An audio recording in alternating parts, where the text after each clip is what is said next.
A brutal, brutal night of football. Brutally violent, brutally slow, brutally bad offense, brutally mid quarterbacking, and, of course, one of the most brutal injuries you are ever going to see. Virtually everything about last night was unwatchable. Unfortunately, we cannot unwatch or unsee what we did see. I mean, it was horrific to see Nick Chubb go down like that. I mean, even if injuries are a part of the game and these guys know what they sign up for, you don't sign up for that. I mean, that was horrific. Those of you who saw it know how horrifying it was. Those of you who did not see it, consider yourselves lucky. You can just take my word for it. It was devastating. And yes, it was heartbreaking. I mean, such a good dude, such a great player. That was nightmare fuel. Monday Night Football has long been a good thing, right? So a doubleheader on Monday night seemed like that would be a great thing. In fact, when you get right down to it, MNF has been on one for a minute. And not a good one either. Think about the last three regular season Monday night matchups. Damar Hamlin goes down in Cincinnati to end last season. Then Aaron Rodgers shreds his Achilles. Now Nick Chubb gets his knee exploded. This is all below not good. In fact, last night sucked. Every football fan loses by losing Nick Chubb for the year, no matter what you think of the Browns. Moments like last night, though, are exactly what you expect, or when you expect your $230 million guaranteed quarterback to step his game up. This is why they did a deal with the devil. This is why you throw a completely outrageous outlier contract at a guy and a trade package on top of that at that creep. Well, you did it, actually, because you thought that that creep would win you a Super Bowl. You don't give up all that and guarantee all that unless you're playing for a Super Bowl win. But in the very least, the guy's got to step up in a situation like that. That guy's got to gather his team around and say, get the hell on my back. I got this. Then get the hell out of there with a divisional win on a night when your heart and soul goes down. Like, that's non-negotiable. Never mind winning a Super Bowl, giving up what they gave up to get this guy in money, draft picks, and reputation. He sure as hell better play like that guaranteed $230 million dude that he is. Just winning that game doesn't justify that ridiculous contract. It's mandatory. It's expected. They were expecting a hell of a lot more from him than just winning that game when they gave him that contract, and he still couldn't do it. Because the fact is, the guy really hasn't done a damn thing since getting there, has he? Same as he ever was.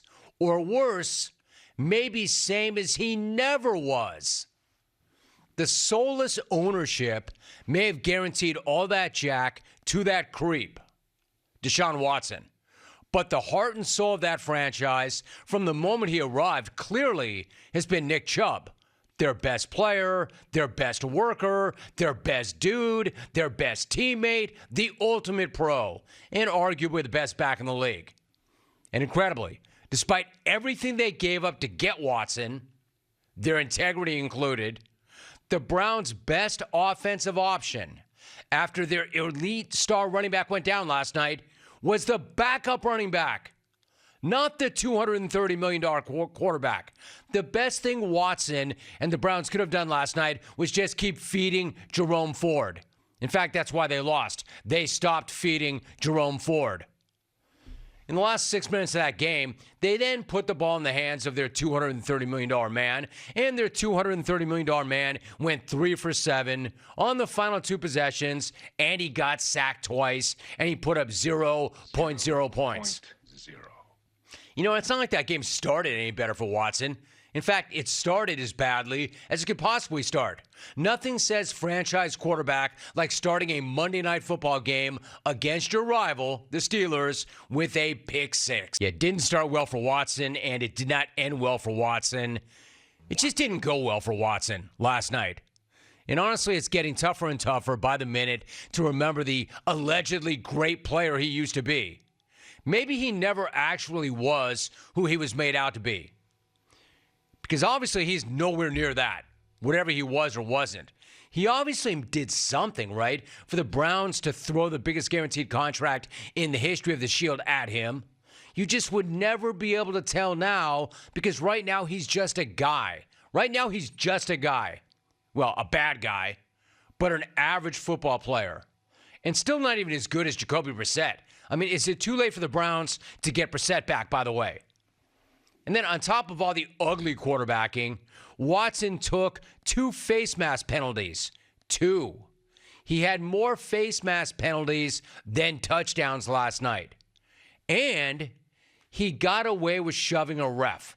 And I know he's used to getting away with stuff, but he didn't have to run the exact same massage parlor playbook on this one and totally lie about it after the fact. Yo, Deshaun, there absolutely was contact with the ref. We all saw it, dude.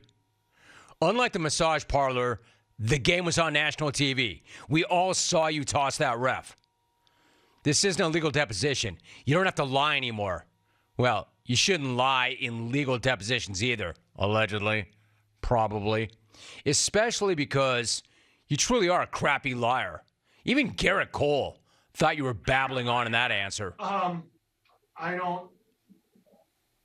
don't know. No, the middle ref was having a conversation. Look, there was no enough, contact with the ref. Enough already about the crappy Browns and their crappy quarterback. Let's move on to the crappy Steelers. Yes, they won the game. No, it was not pretty. And really, Pittsburgh has T.J. Watt and Alex Highsmith to thank for that because they don't win that game without those 2 defensive TDs. They don't even hang in that game without 2 defensive TDs. And I don't think you can count on 2 defensive TDs every single Sunday. Well, maybe 1 from T.J. Watt because the guy is that good. In fact, how about T.J. Watt? How about we give this guy some freaking credit? I mean, for real. We all talk a lot about Nick Bosa and Aaron Donald and Chris Jones, and deservedly so. But T.J. Watt should also be brought up in the convo with the best defensive players in the league for a pretty obvious reason. He is absolutely one of the best defensive players in the league. And he reminded us repeatedly last night, including on that deciding play of the game. On the fumble by Watson. That right there is how you complete a fourth quarter comeback without any actual offense. And I mean without any actual offense. Actually, that's not even accurate. There was less than no actual offense. There was actually a negative offense. The Steelers ran 8 plays for a negative 7 yards in the fourth quarter and came back from 3 points down to win. Can I repeat that? They had minus 7 yards total in the fourth quarter, and they were trailing, and they came back to win. The hell is that even possible? That's impossible. How is that possible? So I'm not looking to do it. I'm not looking to be gratuitous, but do I really have any choice but to hit the tiny hands alarm?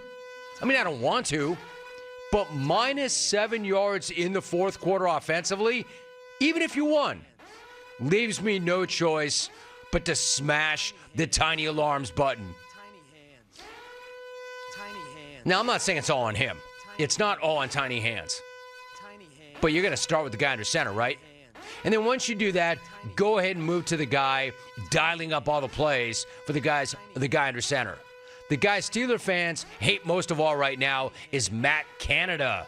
He is still the OC in Pittsburgh, and nobody should be surprised to find that out because the offense looks exactly the same. Matt Nova Scotia's offense. I mean, all the thanks to the defense. And unfortunately, an assist to Nick Chubb's horrific knee injury. Like, that was a war of attrition last night. The Browns lost the battle and the war and their best player and their heart and soul. At least what was left of their soul after they sold it to bring in a mediocre, overpaid quarterback. And now that's who the Browns are stuck with, a mediocre, overpaid quarterback. And it's hard to say that they don't deserve it. Sorry, Cleveland. C-Town, you know how I feel about you. But sorry. Sorry, but not that sorry. You know what I mean? This is what you get when you bring that guy in. And you guarantee him all that money. And you give up all those draft picks. And come to find out, he's not what he used to be. Or maybe he never was. I'm not going to get into it. But he's got no excuse now, right? You can say last year, yeah, well, he missed all that time. He missed 2 years. And then he came in and he had 6 games. And there was some rust to knock off, this, that, and the other. Yeah, but what about this year? He had the entire offseason. He had the entire offseason to get right. Does that guy look right to you? And again, I want to be very clear about this. They didn't pay him all that money and sell their soul and give up all those draft picks just to win that game. They gave up all that money and those draft picks and their rep and their integrity to win a Super Bowl. Bare minimum is to win that game last night. And didn't. And now there's no Nick Chubb. Now what? Now they need Watson to be that guy. Does he look like he's that guy? Watson? Or could ever be that guy? Or then again, as I mentioned, maybe he never was that guy. Anyway, ugly. Very ugly.